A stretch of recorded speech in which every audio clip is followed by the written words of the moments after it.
since passed, but how she struggled for the longest time when I was trying to tell her about hospice. And so it's Okay, we got the problem. Are we all set? Yeah, there was one of them was in the mute position on there. So it was something simple, but we went around the world to find Bruce, are we set? Or Tisha's trying to yell and everything else. Can you all see the camera there? Can you see the camera? This one? No, this one here. Yeah, I see that. Can you see it plainly enough? Yes, and then when the slides go up later, they'll be up there? You'll be able to see them. That's why I'm asking. You can react to the slide. If you need to read off the slide, Yeah. go ahead and do it. Right. Because we're going to have a slide up so the audience won't see you actually reading. Yeah, you Okay. see. What happened is one slide go up and you maybe read some information on there. Then you want to go back and elaborate on some of the stuff that you read. Yeah. It'll be a conversation between you. So we'll And- as Bob said, we will. Okay. Plus, you, Because I may look this way because that Exactly. camera's catching the low part of Just remember it. that this is the camera you want to look into if you want to give pertinent information. Okay. Other than that, you guys just talk you're about good. yourself. Yeah, Okay. because while we're dialoguing, that camera's having us. And that's my camera. All So right, let's rock and roll. we're going to do the teaser? With a teasy. Okay. Okay. See, last time you were here was about almost I think it was a year ago. about a year ago, right? Mhm. 5, 4, 3, 2, and tease. You know, I always give you all a teaser, so I'm going to start it off like I always do. This organization was here about a year ago, gave some really good information about something that is near and dear to my heart. And I had one of the stars of the previous program sitting right to my right hand. So I'll see you on the other end of this commercial. We're going to go back.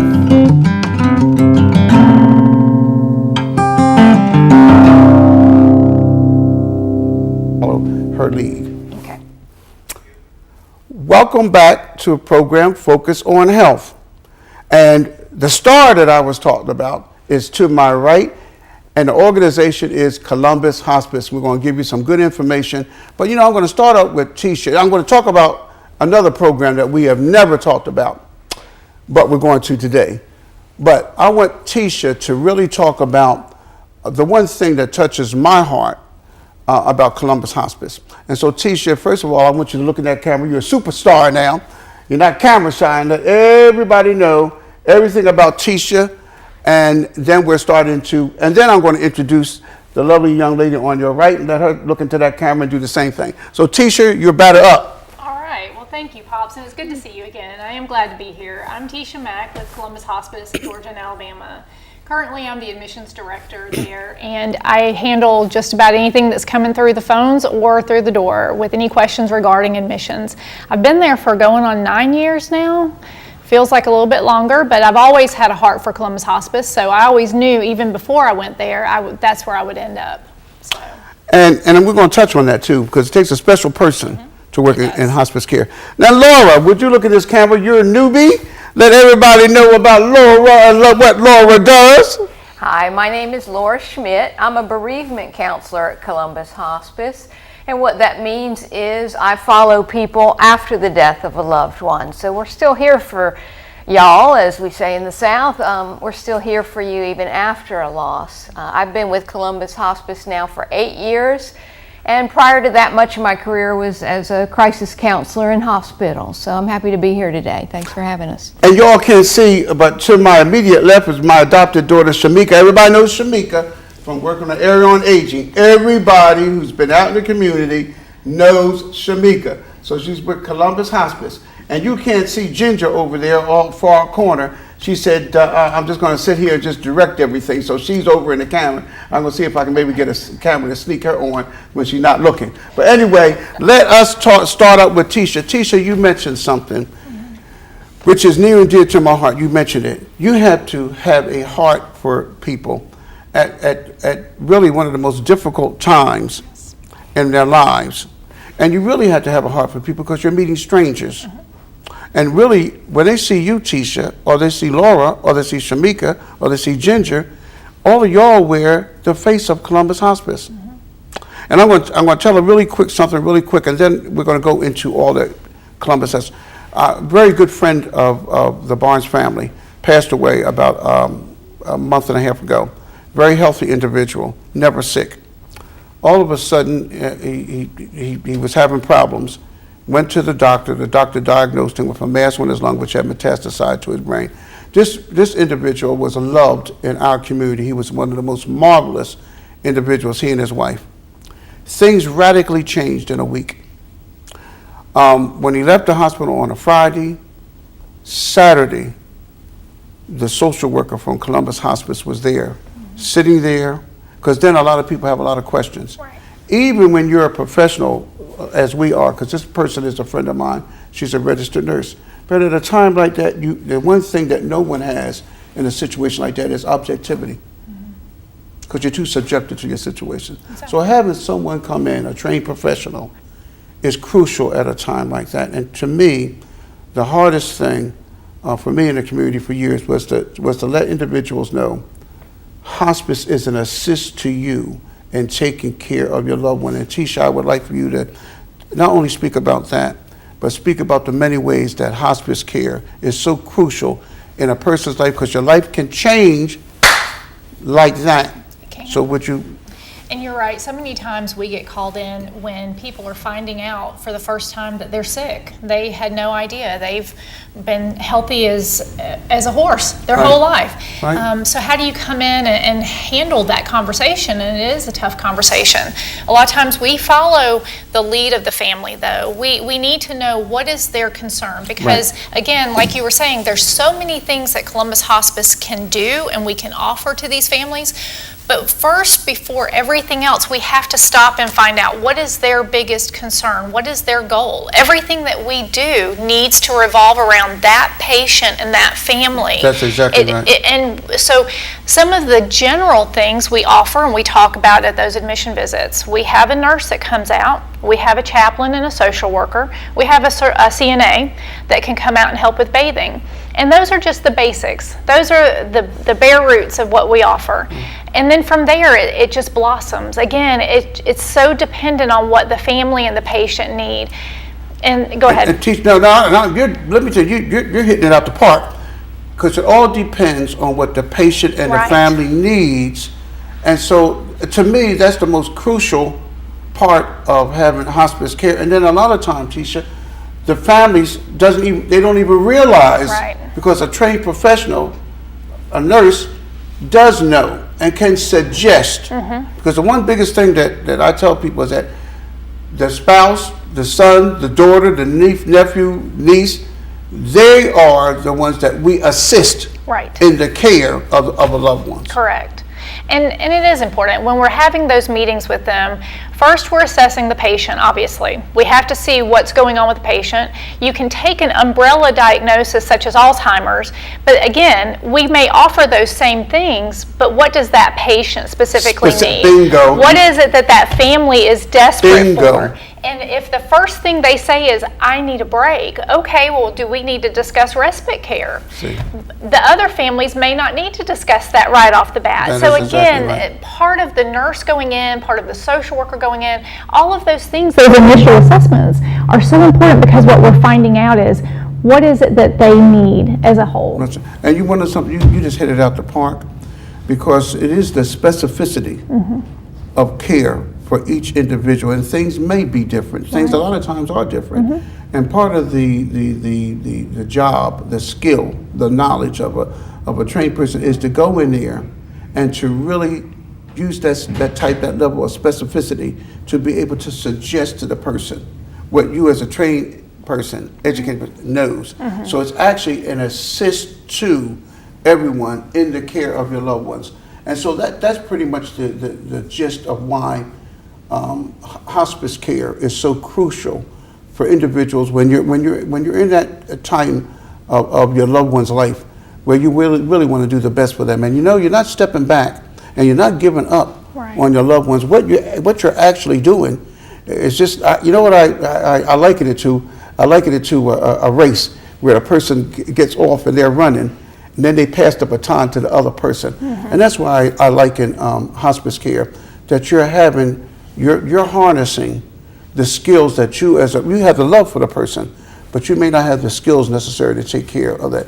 And someone like Tisha and the individuals in Columbus Hospice, they have that type of skills to help you at a very crucial time in your life. I'm telling you, Krisha, why do you think I had, but Mike, why do you think I got Tisha here? Because I know she can sum things up, really. And Laura's here because Laura is going to talk about something that maybe a lot of you may not even know that's really available, but guess what? You need to know it, and you're going to know it and hear about it from Laura on the other end of this commercial. See how easy that was? Man, I wish the city would fix these darn potholes. Someone needs to report this. Has this ever happened to you and you didn't know who to call? It's simple. Dial 311 or 706-653-4000. Columbus 311 Citizen Service Center. Our goal is to provide complete, accurate, and timely information to citizens and employees regarding complaints, inquiries, and requests for information. Columbus 311 Citizen Service Center, your direct link to city service.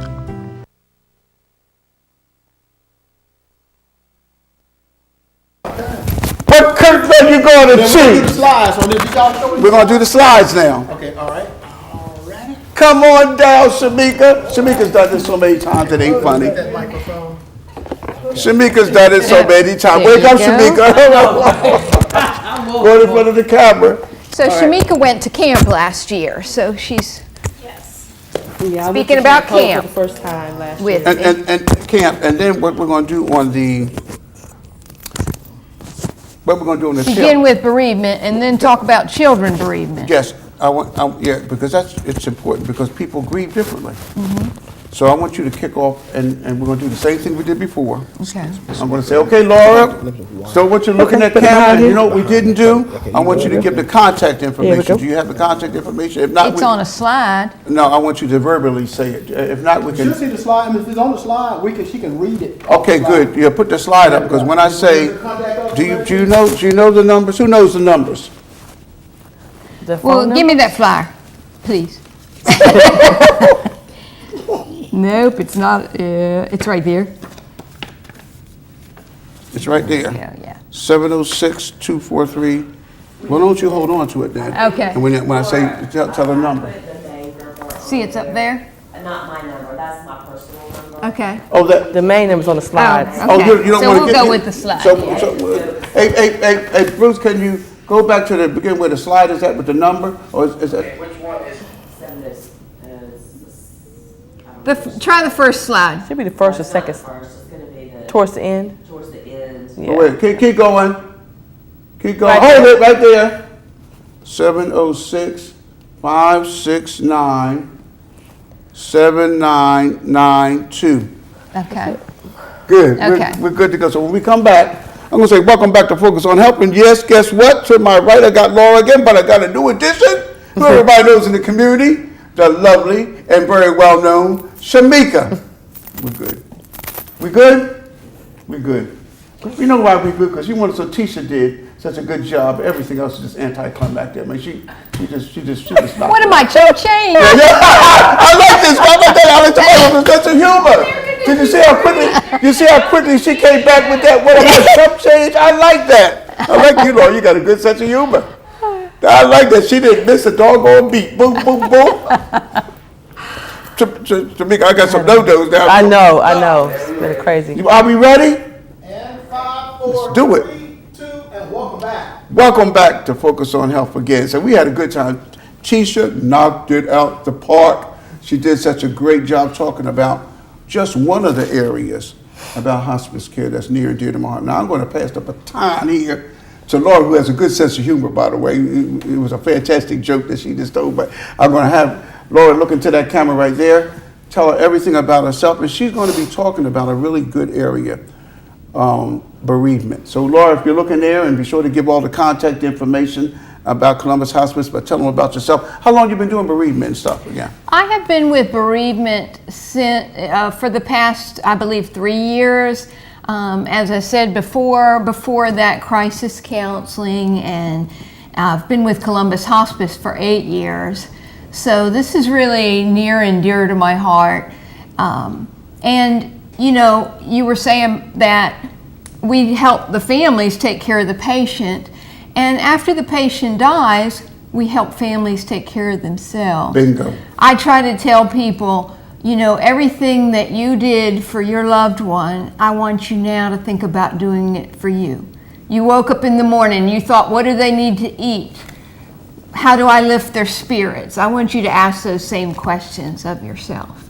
And we are available with bereavement. We offer one-on-one grief support counseling. We also offer open grief support groups. Your loved one did not need to be with Columbus Hospice. Good point. And we are available, you know, at least the first 13 months, because sometimes there's so much to do after a loss. And we're just in shock and numb that when some of that action settles down, there's time to stop and feel. And no, you are not crazy for needing help. You're just grieving, and we don't have to do it alone. So, now something else that's very important is the little ones, the young grievers, the teens. Right, and that's what we wanted to tell you about Camp Hope today. Right, and would you give them the number if they want to call? The number, we're going to tell you more about Camp Hope, but think about this number, write it down, go grab your pencil, 706-569-7992. And that number's on the screen, it's going to come up again later, so. And to her right and to my right, everybody knows Shamika, you look into that and you tell them about yourself. Everybody knows you've been with the area on aging, has been doing so many good things in the community. When I told Mike you were coming on the show, he started doing a jig. Shamika. So look into that camera and tell them about you and what you're doing at Columbus Hospice and your link to what we're going to be talking about. My name is Shamika Avery. I've been with Columbus Hospice for about 2.5 years now almost, and I'm a community outreach liaison. So I go in and call on doctors' offices and nursing homes and talk about and offer our services. And my link to Camp Hope is that last year was my first year attending Camp Hope, and got to meet some great children and got to be around some kids who were grieving, and in the process of my grief, they helped me. Right. So it was a wonderful experience. Good. So this is a dynamic show here right now. And of course, Ginger's over there to our left. I'm going to see if I can just sneak her on the camera. She don't want to be on the camera, folks. You understand? But we just might just disrupt that a little bit. Okay, so now I want to know everything. I'm very concerned because this good friend of ours, her husband passed, and she has been very laudatory about Columbus Hospice. So you just really, Laura, hit the tip of the iceberg when it comes to bereavement, because one of the things you said is the fact that no, you're not crazy, no, you're not weak. This is what I hear a lot. I'm just not strong enough.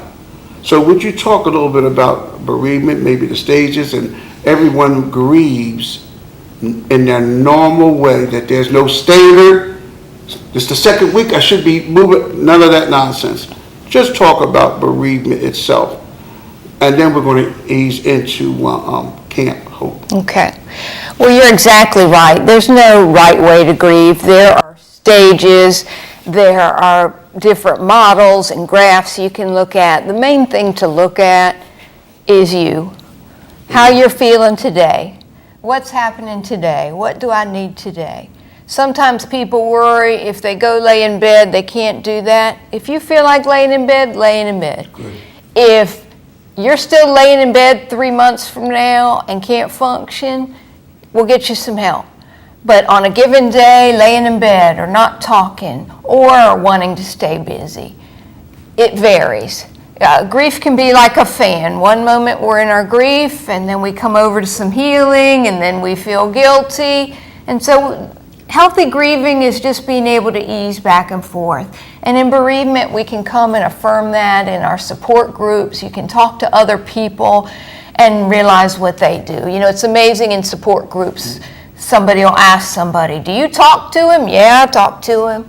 And just to be with people who are like-minded. And that's what we try to do in Camp Hope, is to bring the young griever together. Yes. You know, with young people, sometimes we're afraid they look good on the outside and they grieve differently than we do. And we do. Right. And adults can be afraid, well, if I bring it up, I'm going to stir the pot and make them feel something. And I assure you, anyone old enough to love is old enough to grieve.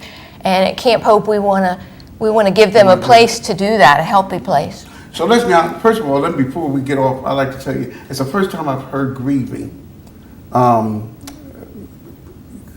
classified as like a fan, but you want to say this right, because if the air hits you one time, you might feel one way. The breeze comes back another way. That is an excellent analogy. You're smart. Thank you. Let's get into the slides. Okay, Camp Hope. Let's talk a little bit. So the 21st annual Camp Hope, Friday, June the 14th, 2019, from 7:30 a.m. to 6 p.m. Location, Pine Eden Retreat, Hamilton, Georgia. Let's talk about that. Okay, so we gather at Columbus Hospice, 7:30 in the morning on that Friday. That's coming up. Now, we're going to give y'all that number again, but it's coming up, and we want to make sure that your child or teenager gets to come as we prepare. That's just in a few weeks. So give us a call if this is something you want to be involved in. And now you say you gather at the Columbus Hospice, which is located on Moon Road? Yes, sir. So it's on Moon Road. We're going to give you all the address later on to that one, because I don't have it at the top of my head. Let's go to the next slide. Camp Hope is a day camp for children and teens ages 6 to 16 who are coping with the death of a loved one. And this could be, it doesn't have to be anything in link with Columbus Hospice at all. Correct. We welcome anyone in the community. Anyone that's grieving. Okay. Let's go to the next slide. The goals of Camp Hope. Understand they are not alone, which is crucial, Laura and Shamika. And feelings of loss and grief are normal. I'm going to have you talk about that in just a little bit. Allow the children and teens the opportunity to express emotions safely and this is very important, without judgment, and offer ways to cope with feelings. So just touch off those little things. First of all, understanding they are not alone in having feelings of loss and grief. That's normal. Right. You know, we say adults grieve differently, so do children. The children wear a little button with a picture of their loved one, and just to go up to another child and say, "Who's that? Look, you have someone special as well. I'm not alone." And that's awesome. So to not be alone, to be in a safe place, and know that there's help. I think sometimes too, children take on great responsibility to take care of the adults in their life. Right. And we give them a place to lessen that pressure and just be a kid where they are. They don't have to worry about us. And Shamika was there. Maybe you can tell us. Talk a little bit about that, Shamika. Yes, I work with a little bit of the older, not older kids, but kind of middle-aged, I guess, maybe like 9 to 11. That was the age group I was comfortable with. And these kids were really able to kind of express themselves. We made masks, and we talked about how we feel on the outside versus how we feel on the inside. Because on the outside, we can smile and act happy around people. But on the inside, we're hurt, we're angry, we're crying on the inside. We don't want to tell an adult or tell someone else. Even as an adult, I dealt with that myself. I didn't want to tell anybody how sad I was. So I would just be happy all the time and smile and everything's good. But then on the inside, I was so hurt and so broken. And so the kids are able to express that with masks that they make. Oh, really? They could do. They made masks. That's good to express their inner feelings. On one side was how they felt on the inside, and one side was how they felt on the outside. And I still have mine. I still even look at mine. They were able to make little shoe boxes of just things that reminded them of their family members, and they could decorate the outside of it. And on the outside of mine, I put my family members on it and things that my mother liked. She liked shoes. My brother liked basketball. My daughter liked princess kind of stuff. So I decorated mine that way. So they were able to think about their grandfather, think about their grandmother or their loved one, and decorate a box and put their loved one's things in it that meant something to them. So I took away a lot from that. So being a part of this camp would be awesome for kids in our community that have suffered through any level of trauma or grief, to be able to come and share that with other kids their age on their level is wonderful. I had a wonderful time, and like I said, it helped me, and at the end of it, we came back to Columbus Hospice, and we were good to the environment. We didn't release balloons, so we just waved ribbons in the air, Right. and we put on each ribbon something about our loved ones. So that it was- was wonderful. So I think these kids really benefit from being a part of it. Well, you want to something that just touches your heart, doesn't it? Yeah. Y'all do an awesome job. It really is a celebration It's a of their right. loved one. But more important than with that, adults have difficult time. But I can imagine children who don't have many reference points as an adult, that this gives them one definite reference point that it's okay to grieve, that they can think about their loved ones in a very positive way, as Shamika was saying. This is just awesome. And we're going to go to the next slide because I want our viewing audience to know everything about it.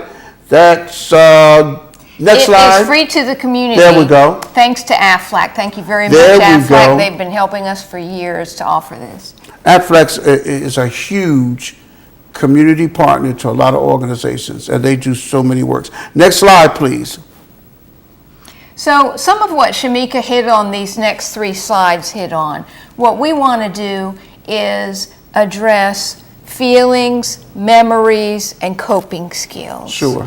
And so with the feelings, as Shamika said, you can see there's a picture of a mask there split on one side. Some people cover their sadness with being the jokester or being mad all the time or the bully or being cool. And so there's time to look at that.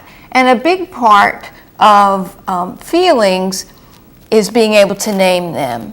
And so that section is really about helping children just stop and say, what am I feeling? Right. Because children tend to act out their feelings instead of we try to help them name them, and teens as well. And that's awesome. Next slide, please. And then the memories. We grieve and we heal by remembering. And so we talk about telling stories and creating those special memory boxes that Shamika was talking about. There's a young man there working on his box. They love working on those boxes. It's a sacred thing. It's a safe thing that allows them to really dig deep within themselves and be expressive. Right, and honor their loved one. Next slide, please. Coping skills. And then the coping skills. Journaling, we give them journals related to their age. A teen gets a different journal than a 7-year-old, Sure. obviously. Physical activity. The coping skills, we try to incorporate those all day long. So we have fun. In the one picture there, there's a boy laying on the therapy dog. Beethoven, he'll be there. There's a picture of a child there coloring. The children swimming. So the physical activity, the play, the laughter, the memories. What it's doing is it's allowing the child various ways within what they want to do to heal themselves. Exactly. Which is awesome. And while others are being active, some kids might want to sit and talk. Sure. And that's fine, or sit Sure. and color. So Okay, go to the next line. I think, well, I want to reiterate, let people know, look, take that number down. If you know of anyone, be sure to call that number. and we know school is ending. There's a lot to do, but write that number down because it's upon us.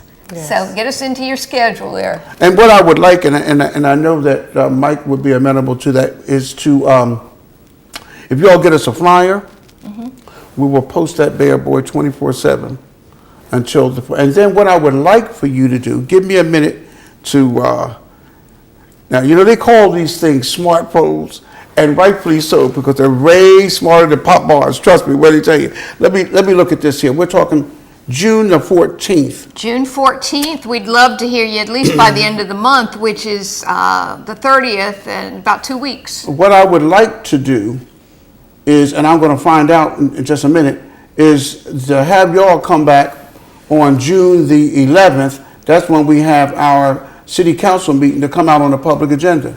Okay, at the city council At the meeting. city, which is right here, by the way. Okay. And that, this, if we run a flyer, the reason I'm saying that, this is a give me. This organization here is kind enough to offer this out to the whole community, not to anyone dealing specifically with Columbus Hospice. And then to have a community partner like AFLAC, because this here, of course, is those, what's that one word that nothing happens left you have them? The Benjamins? Nothing happens without the Benjamins. So AFLAC being a good community partner, and this organization as well, I know that there are a lot of kids who are grieving, and they need something like this, and something like this here is a godsend. And so we're going to do a flyer, and I'm going to have you all come out on the 11th. In fact, I'm going to do it as soon as we get off the camera. We will make it work. You will make it work. And so I would like to thank Tisha, I'd like to thank Laura, I'd like to thank Shamika, and Ginger, who's afraid to get on, no, I'm only teasing. She's not afraid to get on camera. She's just looking at this here, knew that these lovely young ladies would do an excellent job. So, okay, so now, let's do a, follow in, because we got maybe like around 4 minutes. Let's just do a recap, Laura, just looking into that camera again, talk about the bereavement services that Columbus Hospice offers and the number they can call, and then segue into Camp Hope, and then we'll close the program out. That camera right there. Bereavement Services at Columbus Hospice is here to take care of you after your loved one dies. We don't just let you go. We have open grief support groups. We meet 4 times a month with support groups. Give us a call and find out when, and all you need to do is show up. We offer one-on-one grief support counseling if your loved one was with Columbus Hospice and you would just call and make an appointment. This is available throughout the year after your loss because we know grief is finicky and it shows up when it shows up. And just talking about grief, that's the main thing about grief, is to get it out. And this is what we teach our kids and teens at Camp Hope. Get it out in a journal, with your pastor, with your rabbi, with one of us at hospice. We're there for you. And we also offer Camp Hope because young people grieve too. If you're old enough to love, you're old enough to grieve. We have great activities, a lot of fun. It is a fun day.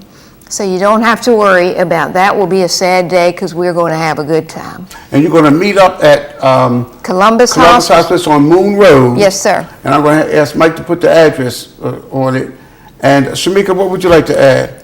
I just want to add that I hope people call us Camp Hope. I hope people call us and, encourage their children to come, help the adults look at this and say, hey, I've got a loved one that would benefit from this. I've got a 10-year-old that just lost her grandfather. I've got a 12-year-old that just lost their mother, whatever the case may be. And call us. And please, we will spend the day with your child and they'll be better for it. I mean, they're going to learn something. They're going to be able to express their grief. It's free. We do everything for them. We feed them that day and they have so much fun. And we're just going to encourage the community to give us a call. So if you know of a child that would benefit from this, please call. You have all the information. I'd like to thank all these lovely young ladies here. And as always, when I end the show, I always say, until next time, please be good and kind to yourself because God loves you.